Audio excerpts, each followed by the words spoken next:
सभी पर्यटन विभाग के पदाधिकारीगण, यहाँ विभिन्न इलेक्ट्रॉनिक, प्रिंट, सोशल मीडिया के आए हमारे मीडिया बंधुगण, सूचना एवं जनसंपर्क विभाग के पदाधिकारीगण, आप लोग जैसा जानते हैं हर विभाग को आप लोगों के से रूबरू होने का और आप लोग के माध्यम से विभाग के स्तर पर सरकार के द्वारा जो योजनाएं चलाई जा रही हैं या आम जन के लिए जो कार्य किए जा रहे हैं या जो राज्य के विकास के लिए काम हो रहे हैं वो आप लोग के माध्यम से आम जन तक पहुंचाने का एक बहुत ही महत्वपूर्ण माध्यम और प्रखर माध्यम ये संवाददाता सम्मेलन है।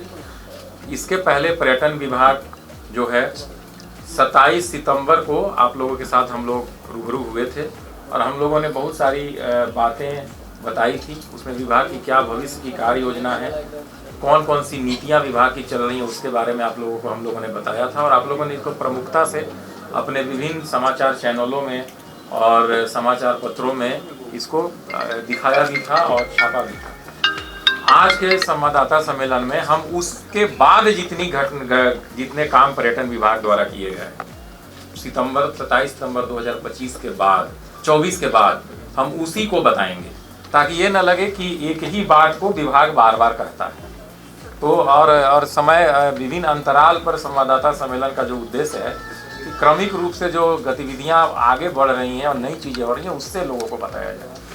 तो इसके क्रम में माननीय मंत्री महोदय अपनी बात आपके समक्ष रखेंगे, लेकिन उसके पहले और माननीय मंत्री महोदय का भी ये प्रथम संवाददाता सम्मेलन है अभी पर्यटन मंत्री के रूप में और मैं इसके पहले मेरा ये दूसरा है। तो पहले वाले के बारे में सर हम लोगों ने बताया था, उसमें जो हमने की बातें जो हम लोगों ने विभाग ने किया था। अब विभाग के स्तर पर जो प्रमुख कार्य हुए हैं उसके बारे में आपको बताऊंगा, बाद में माननीय मंत्री महोदय अपने विशेष बात आपके समक्ष रखेंगे। आप लोगों को बिहार पर्यटन नीति 2023 के बारे में हम लोगों ने पिछला बार बताया था, उसके प्रावधानों से अवगत कराया था। उसके बाद उस नीति पर पूरे उद्योग संघ के साथ पर्यटन के जितने भी निवेशक हो सकते हैं संभावित, सबके साथ बहुत विस्तार से चर्चा की गई। चर्चा के दौरान लोगों ने कहा कि इस नीति को आकर्षक बनाने के लिए कुछ अन्य चीज़ों का होना भी आवश्यक है। उसको ध्यान में रखते हुए सरकार ने उस नीति में संशोधन किया है और ये नीति 21 मार्च 2025 को ये नीति संकल्प के माध्यम से निर्गत हुई। तो ये बहुत ही रिसेंट है, बहुत नया है। विभाग की आप सबका आपसे अनुरोध है कि कृपया ये जो संशोधन हुआ है इसको आप समझें और इसको इस तरह से बताएं लोगों को कि निवेशक ज़्यादा से ज़्यादा संख्या में यहाँ निवेश करें और नए नए लोग जो छोटे छोटे निवेशक भी हैं वो भी इस क्षेत्र में आए। जैसे पहले था कि हम ये लाभ देंगे उन्हीं को जो कम से कम 4 सितारा होटल बनाएंगे, उन्हें ही बिहार पर्यटन नीति में 25% तक हम लोग पूंजीगत अनुदान या और तरह की सुविधाएं देंगे। लेकिन लोगों का कहना था कि 4 सितारा होटल हर जगह बनाने में कठिनाई है और ये भी था कि 10 करोड़ का न्यूनतम निवेश होने पर ही आप योग्य होंगे लाभ लेने। तो सबके सुझाव पर इसमें जो सरकार ने संशोधन किया है वो संशोधन है कि अब 4 सितारा होटल सिर्फ हम लोग प्रमुख स्थलों पर ही बाध्यकारी कर रहे हैं, पटना, गया, बोधगया, नालंदा, राजगीर, मुजफ्फरपुर और भागलपुर। चूँकि बड़े जगह हैं यहाँ ऑलरेडी हमारे पास बजट होटल्स काफ़ी हैं, तो हमको अब नया निवेश थोड़ा स्टार कैटेगरी में चाहिए। तो इसीलिए हम यहाँ पर 4 स्टार रखे हैं और यहाँ पर 10 करोड़ की सीमा भी लागू रहेगी पटना, गया, बोधगया, नालंदा, राजगीर, मुजफ्फरपुर और भागलपुर के लिए। अन्य जिला मुख्यालय और शहर होंगे, अन्य जो जिला मुख्यालय में स्थित शहर हैं जैसे मान लीजिए हाजीपुर, आपका मोतिहारी, बेतिया जो शहर हैं उनके में 3 सितारा होटल हम लोग अलाउ कर रहे हैं, यानी एक ग्रेड हम लोग नीचे आ गए और परियोजना लागत 10 करोड़ से घटाकर 7.5 करोड़ कर दिया गया है। और अब है कि बहुत सारे टूरिज्म के सेंटर हैं जो न तो जिला मुख्यालय में हैं न बड़े शहरों में हैं, वो बिल्कुल अनुमंडल प्रखंड स्तर तक गांव तक हैं। वहां पर भी निवेश कोई करना चाहे तो रोक नहीं होना चाहिए, तो पर वहां भी न्यूनतम 2 सितारा होटल तक हम लोग अलाउ कर रहे हैं। तो 2 सितारा एक स्टार कैटेगरी होता है, उसका एक सर्टिफिकेट पर्यटन मंत्रालय के थ्रू मिलता है, पर इसका मतलब नहीं कि वो बहुत बड़ा सुविधा होगा। लेकिन स्टार रेटिंग में कुछ जो होता है ना बेसिक चीज़ों को उनको ध्यान देना पड़ता है, बस इतना ही है। तो 2 सितारा होटल आप जा सकते हैं कहीं तक और उसमें 5 करोड़ तक का आपको इन्वेस्टमेंट करना होगा। तो आप देखिए लोगों की मांग पर संशोधन करके 10 करोड़ की परियोजना लागत को घटाकर 5 करोड़ तक किया गया। 4 सितारा होटल से घटा करके 2 सितारा किया गया। तो ये जो है आपका एक इन्वेस्टमेंट इससे आने की हॉस्पिटैलिटी सेक्टर में संभावना रहेगी। दूसरा ये था कि जो SGST होता है, आप जानते हैं GST, उसका जो SGST और CGST, तो SGST स्टेट गवर्नमेंट से रिलेटेड है। तो इस SGST को हम लोग होटल स्टार्ट होने के या कोई भी चीज़, इसमें होटल ही नहीं है टूरिज्म पॉलिसी में, इसमें रिसोर्ट्स है, वे साइड एमिनिटीज़ है, माइस है, आपका कैरावैन है, बहुत सारी चीज़ें। तो इसका जो SGST रिइंबर्समेंट हम लोग कह रहे थे 5 साल तक आपको देंगे 80% तक। मांग ये हुआ कि होटल को बनने में 2 साल लगता है, उसको टेक ऑफ करने में 1-2 साल लगता है, तब लोगों के बीच प्रचार होता है तो चलता है, तो इसको थोड़ा बढ़ाया जाए अवधि को। तो हम लोगों ने 7 साल तक कर दिया, इसको चेंज कर दिया। तो SGST रिइंबर्समेंट का पीरियड 5 से 7 कर दिया गया। एक बहुत बड़ा ये संशोधन है बिहार पर्यटन नीति में। उसके बाद एक बहुत इंपॉर्टेंट जो इसमें आया है वो है कि आपका जो लोक निजी साझेदारी के तहत जो प्रोजेक्ट चलने हैं, वो पहले की नीति में स्पष्ट नहीं था कि लोक निजी साझेदारी जैसे क्या हुआ। जैसे हम लोग 3 यहाँ पे अभी होटल हम लोग बीड किए हैं, इसमें हमारी ज़मीन है और सब इन्वेस्टमेंट प्राइवेट पार्टी का है और प्राइवेट पार्टी चलाएगा, और जो सरकार के कुछ दायित्व हैं, कुछ दायित्व प्राइवेट पार्टी के हैं। वो प्रोजेक्ट पर्यटन नीति से लाभ लेने का स्पष्ट नहीं था, मना भी नहीं था पर स्पष्टता नहीं थी। अभी संशोधन करके स्पष्टता ला दिया गया है कि PPP के तहत भी अगर कोई परियोजना आती है और वो बिहार टूरिज्म पॉलिसी के तहत पात्र गतिविधियों में शामिल है, तो उनको इस नीति का लाभ प्राप्त होगा। यानी 100 करोड़ रुपए तक अगर निवेश करता है कोई PPP में भी, तो 25 करोड़ रुपए तक का कैपिटल सब्सिडी गवर्नमेंट देगा, लोन नहीं, कैपिटल सब्सिडी। उसके अलावा SGST रिइंबर्समेंट मिलेगा। ये चीज़ है। एक और संशोधन जो बहुत इंपॉर्टेंट है वो ये है कि रोजगार को बढ़ाना, कि पर्यटन का उद्देश्य है रोजगार से सीधा जुड़ा हुआ है। एक तो यहाँ के लोगों को का जो मनोरंजन या इनके यहाँ के लोगों का जो पीरियड समय होता है छुट्टी वगैरह का, वो अच्छा से बीते और बाहर के लोग भी यहाँ आए। तो दोनों का पर्पस है कि स्थानीय रोजगार भी सृजित हो। तो उसको भी इंसेंटिवाइज करने के लिए पर्यटन नीति में कुछ नई चीज़ें जोड़ी गई। ये है कि अगर ESI और EPF देते हैं, अगर एक एस्टेब्लिशमेंट अगर एक निश्चित संख्या से ज़्यादा व्यक्तियों को नियोजित करता है, तो उनको जो EPF और ESI कंट्रीब्यूशन देना होता है। इसके 2 कंपोनेंट होते हैं, नियोक्ता अंशदान और स्वयं एम्प्लॉई यानी कर्मी का अंशदान। तो ये देना पड़ेगा जो काम कराएगा उसको।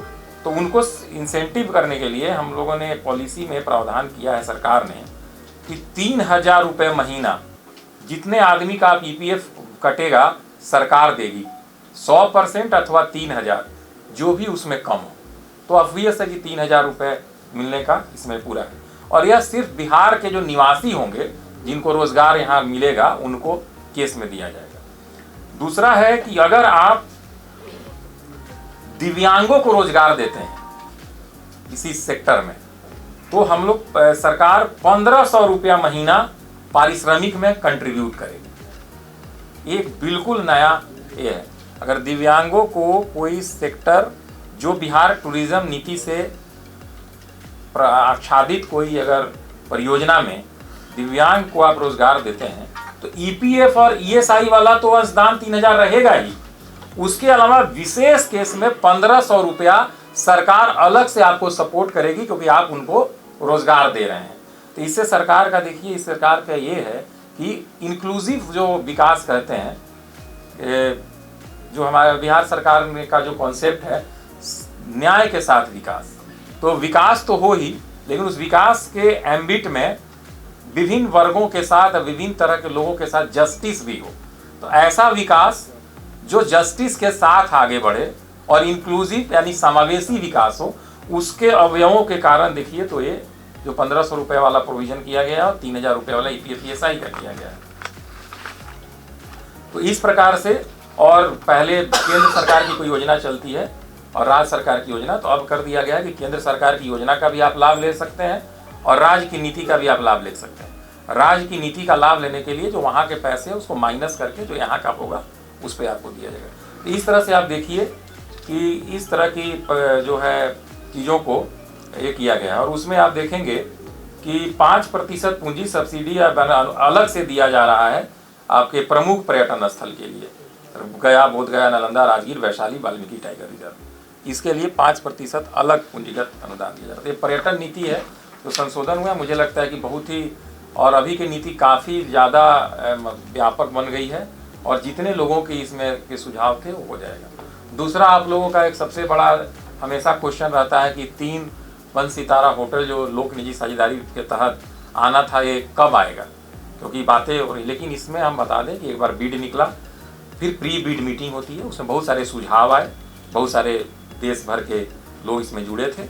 उन सुझावों को समाहित करके हम लोगों ने फिर से उसको संशोधित RFP निकाला है, जो 21 तारीख तक उसमें निविदा आने का तिथि निर्धारित है, 21 अप्रैल तक। तो अब जब निविदा का तिथि 21 अप्रैल तक निर्धारित हो, तब तक वो डेट आ नहीं जाता, तब तक उस बारे में अभी हम लोग कुछ बोल नहीं सकते।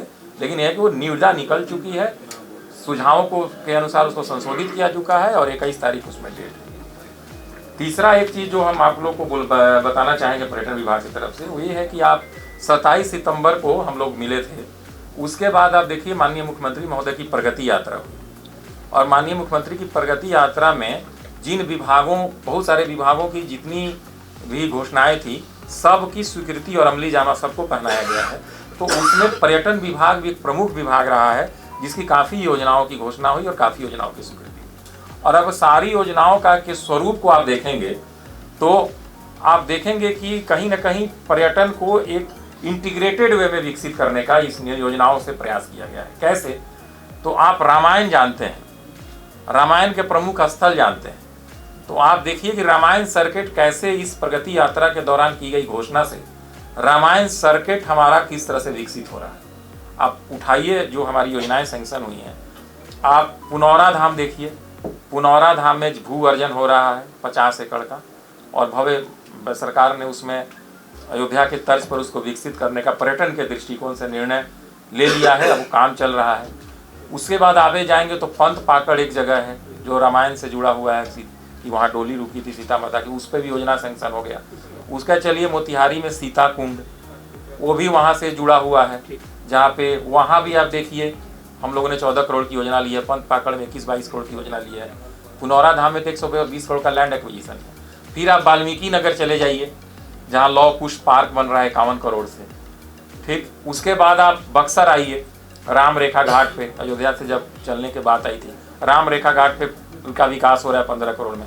आप फिर अहिल्या स्थान आ जाइए, अहिल्या स्थान में आप रामायण से जुड़ा है दरभंगा का, वहाँ 14 करोड़ का लैंड एक्विजिशन और उतने राशि की एक योजना स्वीकृत की गई है।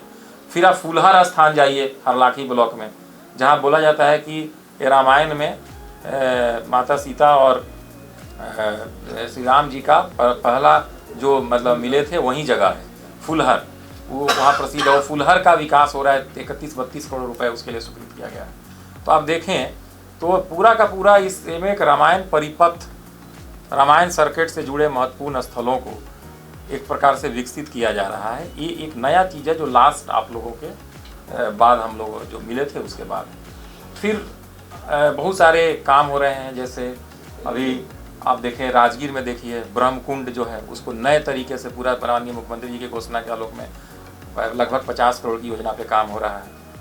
अभी देखिए विष्णु पद में 61 करोड़ की योजना पे ऑलरेडी काम शुरू हो चुका है विष्णु, और महाबोधि कल्चर सेंटर के सामने अभी भारत सरकार ने 150 करोड़ का एक मेडिटेशन सेंटर स्वीकृत किया है। और आप महत्वपूर्ण स्थल जहाँ लोग जाते हैं, 2 तरीके हैं। धार्मिक पर्यटन को तो बढ़ावा दिया ही जा रहा है, धार्मिक पर्यटन का मतलब रिलीजियस टूरिज्म, बुद्ध है, जैन है और जो भी हमारे जगह है जहाँ पर, उसके अलावा इको टूरिज्म पर भी जोड़ है।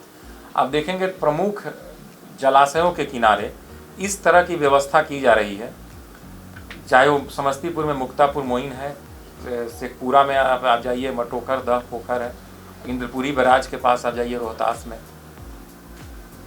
इस तरह की व्यवस्था की जा रही है कि इन जलाशयों के पास वाटर स्पोर्ट्स की व्यवस्था रहे, रहने की व्यवस्था हो, अच्छा लैंडस्केपिंग हो, ताकि शादी विवाह और डेस्टिनेशन वेडिंग इस तरह की चीज़ें ऐसे स्थानों पर हो सके, लोगों का रहने की व्यवस्था। तो ये योजनाएं स्वीकृत हुई हैं।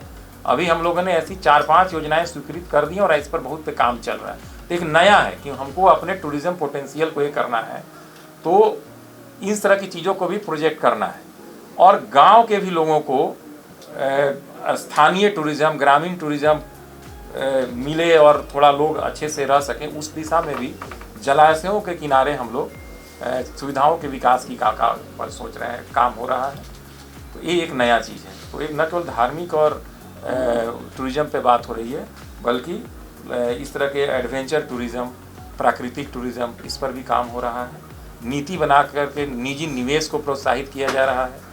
मेला महोत्सव के माध्यम से भी, जैसे आप लोग, एक प्रश्न होता है स्थानीय कलाकारों को देना मौका मेला और महोत्सव में, तो स्थानीय कलाकारों को बहुत मौका दिया जा रहा है। फिर उसमें प्रश्न आता है कि बड़े बॉलीवुड कलाकारों को मौका दिया जा रहा है। कुछ लोग प्रश्न करते हैं कि क्यों दिया जा रहा है सिर्फ स्थानीय। उसका ये है कि यहाँ के लोग ग्रो करें, लेकिन जब कोई बड़ा कलाकार इस तरह से आता है तो उस स्थल का भी उसी तरह सोशल मीडिया पे और देश भर में उस स्थल के बारे में भी लोगों को जानकारी मिलती है।